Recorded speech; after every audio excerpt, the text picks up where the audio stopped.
Ini alasan kenapa kamu sulit disiplin. Pernah nggak kamu ngerasa kayak gini? Kamu tahu harusnya ngapain, harus olahraga, harus belajar, harus berhenti scrolling.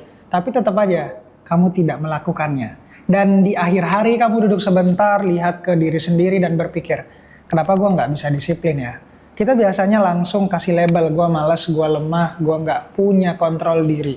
Tapi kalau kita pelan-pelan jujur, mungkin masalahnya bukan itu. Coba kita lihat dari sudut pandang yang lebih sederhana. Bagaimana kalau jawabannya adalah ini? Kamu masih menikmati hidupmu yang sekarang. Main game itu enak, scroll itu ringan, nonton itu santai. Dan disiplin, capek, butuh usaha. Hasilnya belum tentu langsung kerasa. Jadi sebenarnya ini bukan konflik antara benar dan salah. Ini konflik antara kenyamanan sekarang dan masa depan yang belum pasti.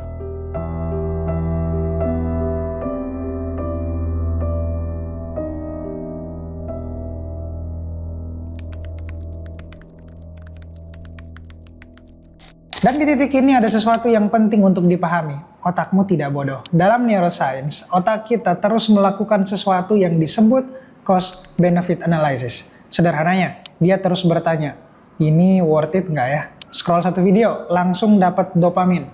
Main game, langsung dapat reward. Tidur, langsung nyaman. Bandingkan dengan disiplin. Olahraga hari ini, hasilnya belum terlihat. Belajar hari ini belum tentu langsung berhasil. Kerja keras hari ini, rewardnya jauh di depan.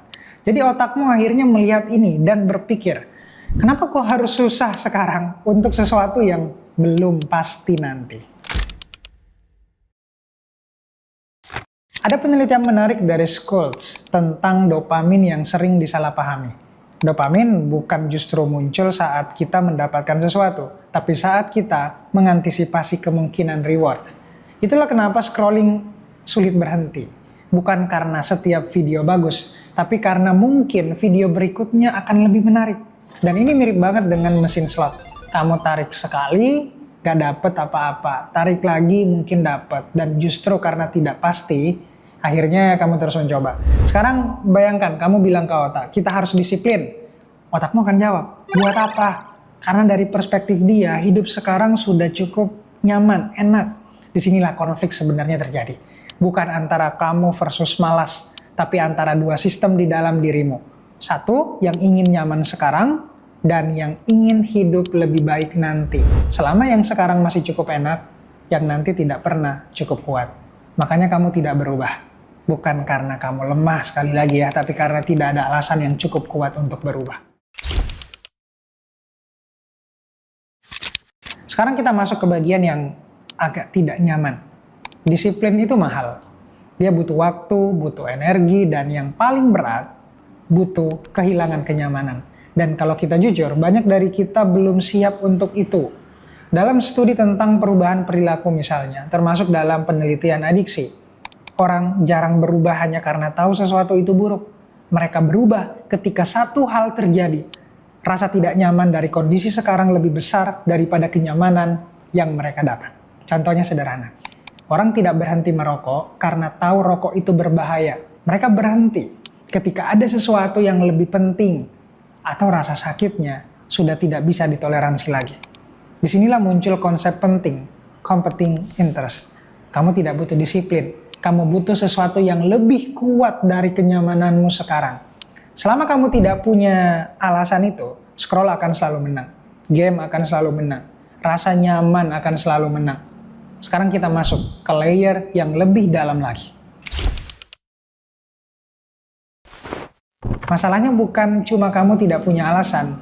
Masalahnya adalah banyak dari keinginanmu bukan benar-benar milikmu. Kita hidup di dunia di mana kita harus dikasih tahu.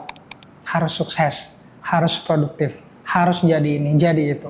Tapi kalau kamu duduk sebentar dan bertanya, gue beneran mau ini nggak ya? Seringkali jawabannya nggak jelas. Dan itu penting karena menurut self-determination theory, motivasi yang bertahan lama hanya datang dari 1. Intrinsic motivation, 2. Keinginan yang benar-benar datang dari dalam, bukan dari luar atau tekanan. Bukan dari standar sosial. Makanya banyak orang gagal disiplin, bukan karena mereka tidak mampu, tapi karena mereka berusaha menjalankan hidup yang sebenarnya bukan mereka yang pilih. Jadi gimana caranya keluar dari sini? bukan dengan paksa disiplin, tapi mulai dari jujur. Coba tanya ke diri sendiri. Apakah gue mau berubah? Apakah gue siap untuk berubah? Atau gue cuma berharap gue mau berubah? Pertanyaan terakhir ini penting banget. Karena kadang kita belum mau berubah, tapi kita ingin menjadi orang yang mau berubah. Dan itu tidak apa-apa, itu titik awal. Sekarang kita bahas satu jebakan kecil yang sering bikin kita stuck. Otakmu kira-kira akan bilang gini, cuma 10 push up, nggak ngaruh, sekalian aja nanti kalau serius. Kalau nggak maksimal ya ngapain? Ini disebut all or nothing thinking. Dan ini bahaya, karena dia bikin kamu tidak mulai sama sekali. Padahal perubahan tidak bekerja seperti itu. Bayangkan lagi ini, seperti menggeser arah kapal besar. Kamu tidak perlu langsung belok tajam gitu. Cukup geser sedikit dan arah akhirnya akan berubah jauh. Makanya solusinya paling sederhana dan paling diremehkan, mulai dari kecil, bukan untuk hasil, tapi untuk arah.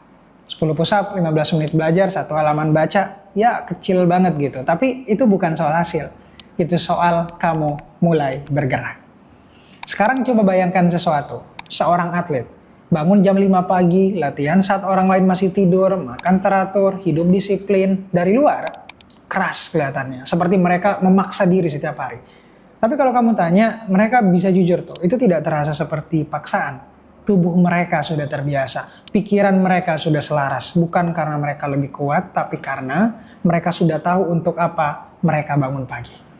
Mereka tidak berperang setiap hari, sementara kita setiap hari terasa seperti perang kecil.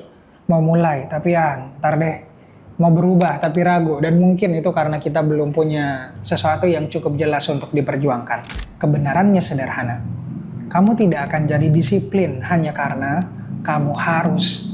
Kamu akan jadi disiplin ketika ada sesuatu di dalam dirimu yang terasa lebih penting dari rasa nyamanmu sekarang. Bayangkan lagi nih, 2 orang. Orang pertama bangun pagi untuk olahraga karena harus sehat. Orang kedua, bangun pagi karena dia pernah merasa kehilangan kontrol atas hidupnya. Dan dia tidak mau kembali ke titik itu. Dari luar, mereka melakukan hal yang kelihatan sama. Tapi dari dalam, itu 2 dunia yang berbeda. Yang satu dipaksa, yang satu digerakkan. Dan itu perbedaan antara disiplin yang rapuh dan disiplin yang bertahan. Kenapa banyak orang tidak punya alasan kuat? Mereka bukan nggak punya, tapi kemampuan untuk melihatnya yang kehilangan rasa. Karena selama alasanmu datang dari luar, dia tidak akan pernah cukup kuat. Alasan kuat itu tidak selalu datang dari hal indah. Kadang justru dari hal yang paling kamu hindari. Coba tanya, apa yang paling sering gue hindari? Kalau kamu belum tahu apa yang kamu mau, ya itu juga normal. Mulai dari ini, gue pengen jadi orang yang bisa bla bla bla. Bangun lebih pagi, fokus sejam, sehari, atau mungkin nggak kabur setiap hari. Susah, kecil, tapi nyata. Karena identitas dibangun dari sana. Dan terakhir, kita harus jujur tentang satu hal lagi. Hidup sekarang memang tidak fair. Kita hidup di dunia di mana distraksi tidak ada habisnya, dopamin ada di mana-mana. Semua dirancang untuk membuat kita nyaman. Menurut penelitian terbaru bahkan tentang digital behavior, lingkungan modern secara aktif tuh mengurangi kemampuan kita untuk fokus dan memilih secara sadar. Ngerasa gak?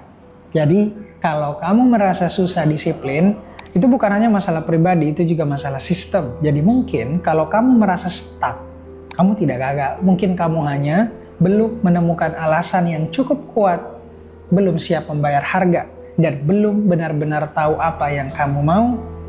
Ya, karena disiplin bukan sesuatu yang dipaksa.